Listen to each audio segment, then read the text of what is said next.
Good morning everyone. In this video, we will learn about the levers in exercise therapy. First, we will see about the definition.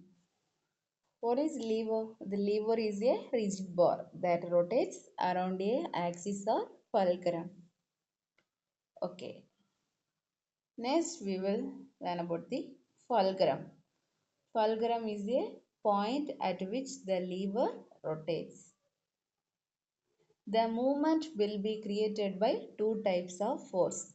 One is resistance, another one is effort, in which the resistance is the opposing force and effort is the action achieving force.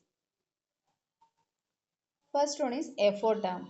The perpendicular distance between the effort to the fulcrum is called the effort arm. Okay, next we will learn about the resistance arm.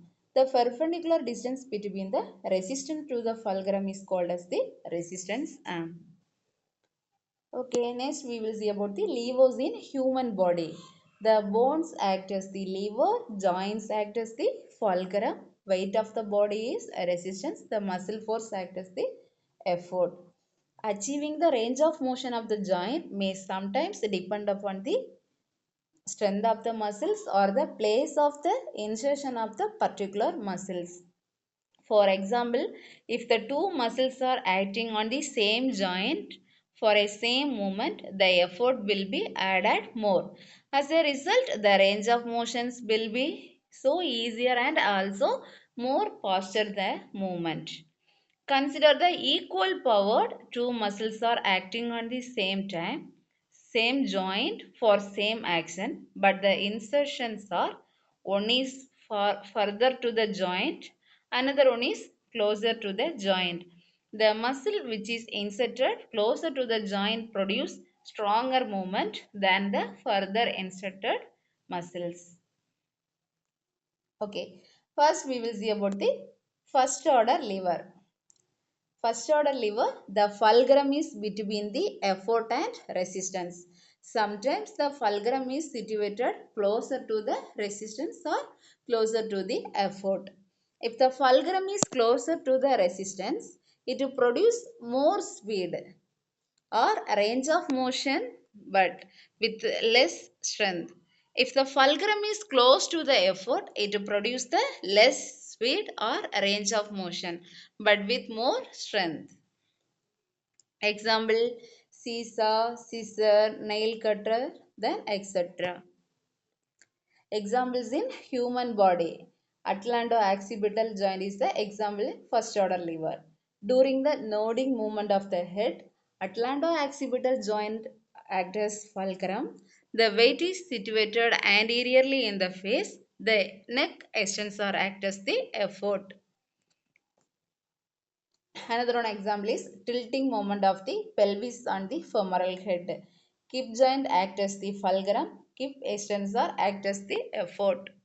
Second order lever. The resistance lies between the fulcrum and the effort. These levers are the lever of the strength but not speed and range of motion. Example, wheelbarrow. Okay, next we will see about the example in second order lever in the human body. Raising the body on the toes, in which the ball of the toes are the fulcrum. The tendoachilles tendon acts as the effort and the body weight is passing through the middle part of the foot. Foot is the resistance. This variety is always having the mechanical advantage. So that varieties of levers are called are the levers of the strength. Okay, next we will see about the third order lever. The third order lever lies between the fulcrum and resistance. Third order lever, effort lies between the fulcrum and the resistance. These levers having mostly mechanical disadvantage. But the third order levers are seen plenty in human body. Example, betel, nut cutter and chapati press. Example in human body, flexing the elbow, in which the elbow is act as the fulcrum, bicep insertion is the effort and the forearm and hand is act as the resistance. Okay, next we will see about the mechanical advantage. The mechanical advantage of the lever depends on the few factors: force, resistance, and its perpendicular distance. Okay, if the range resistance arm and effort arm are in the same length, there may not be any mechanical advantage. The same effort force is necessary to oppose the resistance. Then the mechanical advantage is 1. When the effort arm is more than the resistance arm, then the mechanical advantage will be more than 1. When the mechanical advantage is more than 1, less effort required to perform the movement. In first order lever, there is no rule of mechanical advantage.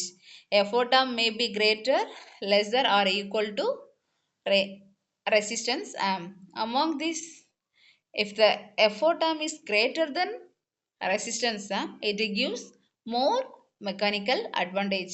In all second order levers, the mechanical advantage is greater than 1. In all the third order levers, the mechanical advantage is normally less than 1. So the effort should be more to produce the movement. Thank you.